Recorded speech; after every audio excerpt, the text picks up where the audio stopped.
অসংখ্য ধন্যবাদ। আমরা শুনলাম ৭১-এর যুদ্ধের সংক্ষিপ্ত একটি বিবরণ, ওনার কাছ থেকে আমরা শুনলাম।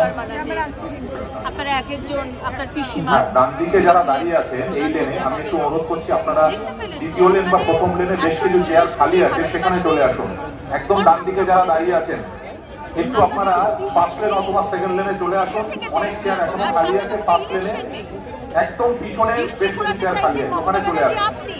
আমি এরপরে দেখে নেব পরম পূজ্য সঞ্জয় শাস্ত্রী মহাশয়কে। সঞ্জয় শাস্ত্রী মহাশয় উনি আমাদেরকে বর্তমান সময় নিরিখে হিন্দু জাগরণের বিষয় নিয়ে উনি বলবেন।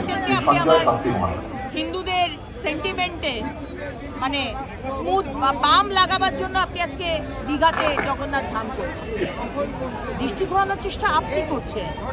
একদিকে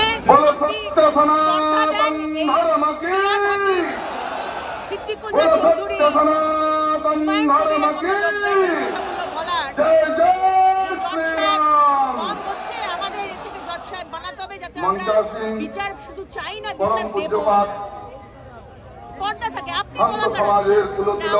আপনার এজেন্ডা, এটা আপনার প্ল্যান এজেন্ডা। আপনি চান হিন্দুরা পশ্চিমবঙ্গ ছেড়ে চলে যান, দৃষ্টি ঘোরানোর চেষ্টা আপনি করছেন। আমাদের দরকার নেই, সামনে কোনো ইলেকশন নেই, ভারতবর্ষের মানুষ রায় দিয়ে দিয়েছে, দ্বিতীয়বারের জন্য প্রধানমন্ত্রী নরেন্দ্র মোদীজি হয়ে গেছে। কিসের দৃষ্টি ঘোরানোর চেষ্টা? ডক্টর মহানাম ব্রতজির কৃপাচিত্ত মহানাম অঙ্গনের অধ্যক্ষ পূজ্যপাত বন্ধু গৌরবজি মহারাজ এবং বিশিষ্ট বিদ্বজ্জনেরা, দূর দূর থেকে আগত সকল সনাতনী ভাই, সেন্ট্রাল ফোর্স ছিল যারা আমি পশ্চিম মেদিনীপুর থেকে বিভিন্ন কষ্টকে লোকসভা থেকে বৃদ্ধাঙ্গুষ্ঠ দেখিয়ে সেন্ট্রাল ফোর্স ছিল, সিংহনাদ করে ভোট তাও সেখানে আজ এখানে উপস্থিত হয়েছেন। সকলকে গোস্বামী তুলসীদাসজির ভাষায় বলি, সীতারাম ময় জগ জানি সবহু করহু প্রণাম করি জোর পানি। সন্ত্রাস ভয় দেখিয়ে প্রত্যেককে রাম সীতার মুক্ত প্রতীক স্বরূপ জেনে ভূয়সী ভূয়সী প্রণাম। আজ আমরা যে মাটিতে দাঁড়িয়ে এখন সভা করছি, কিছুদিন আগে শাসক দলের জিহাদি নেতা এই মাটিতে দাঁড়িয়ে আমাদেরকে চুনতি দিয়েছিলেন, আমাদেরকে আস্ফালন দেখিয়েছিলেন। আমরা সবাইকে দাওয়াতে ইসলাম জানাই। এই বলে অত্যন্ত দুর্ভাগ্যজনক আজ বাংলাদেশে আপনার আমার আত্মীয় তার ক্রন্দন করছে। একদিন আপনার আমার পূর্বপুরুষ এক কাপড়ে শেয়াল কুকুরের মতো নিজের বাড়ির মা বোনের সম্ভ্রম বাঁচাতে নিজের বাড়ির কুলদেবতাকে বুকে ধরে এপার বাংলায় চলে এসেছিলেন। তারা ১০০ দিনের কাজ পেতে এপার বাংলায় চলে আসেননি, তারা ভাতা পাবেন বলে এপার বাংলায় চলে আসেননি। তারা চলে এসেছিলেন শুধুমাত্র নিজের জাতিসত্তা এবং বাড়ির মা বোনের সম্ভ্রম বাঁচাবার জন্য। আজ বাংলাদেশ শুধুমাত্র বাংলাদেশেই আছে, এই ঔদাসীনতা নিয়ে বাঁচবেন না। বাংলাদেশ আমাদের আয়না দেখাচ্ছে প্রতিনিয়ত।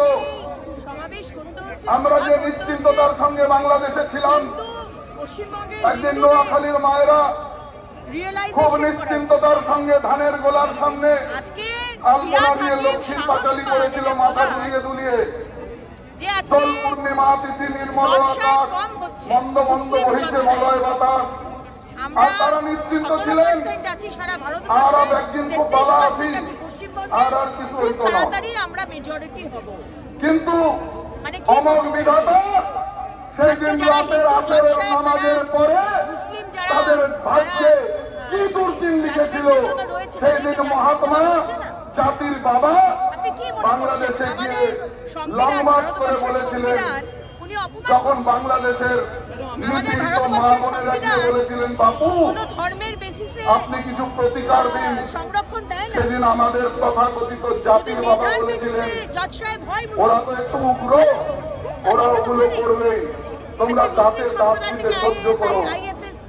সেদিন যুগ সিংহ ভারত সেবাশ্রমের প্রতিষ্ঠাচার্য স্বামী প্রণবানন্দজি সিংহ গর্জন না করতেন, নোয়াখালীতে হিন্দু বলার লোক ছিল না, অকাতরে শাখা নোয়া হলো খালি 46-এর নোয়াখালী।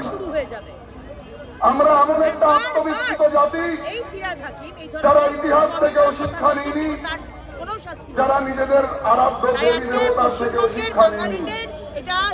আমরা যদি ইতিহাস বিমুখতা নিয়ে না চলতাম, যদি সত্যিকারের ইতিহাস থেকে শিক্ষা নিতাম, তাহলে বোধহয় এই ভাইচারার ঘ্যানঘ্যানানি গান আমাদের ঘুমের ওষুধ দিয়ে নিদ্রিত করতে পারত না।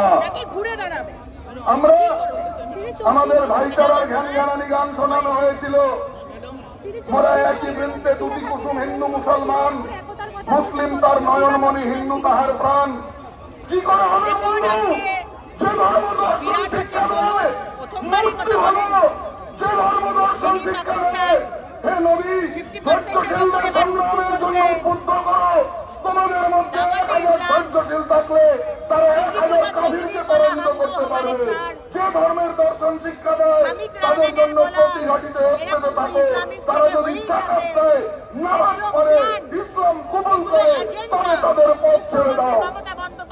সেই ধর্মের মানুষ, সেই পন্থার মানুষ যাদেরকে আপনারা সংখ্যালঘু বলে এই দেশে জানাই আদর দিয়ে রেখেছেন, এই ভ্রান্ত ধারণা নিয়ে বাঁচবেন না। তারা এই দেশে সংখ্যালঘু। এই সংখ্যালঘু শব্দটা আমার বড়তর আপত্তি। তারা হচ্ছে আসলে এই দেশে তৃতীয় বৃহত্তম জনসমূহ। এবং এইখান থেকে দাঁড়িয়ে জিহাদি নেতারা সনাতনীদের বিরুদ্ধে অস্ত্র শান দিচ্ছে। এখনো যদি আমরা মহাকুম থেকে না জানি, এখনো যদি আমার যুবক ভাইয়েরা দাঁড়িয়ে দেখবে না যে তার মা তার বোন ধর্ষিত হচ্ছে, হে যুবক, তুমি যদি দাঁড়িয়ে দাঁড়িয়ে তা দেখো, ভিক্ষার তোমার যৌবনকে, ভিক্ষার তোমার জওয়ানিকে। আজ এই মঞ্চ থেকে যুবক ভাইয়েরা প্রতিজ্ঞা নিন, শিরের বদলা শির, 1:4 রেশিও। কেউ যদি আমার ধর্মের পীঠস্থান, ধর্মের মঠ মন্দিরকে আঘাত করতে আসে,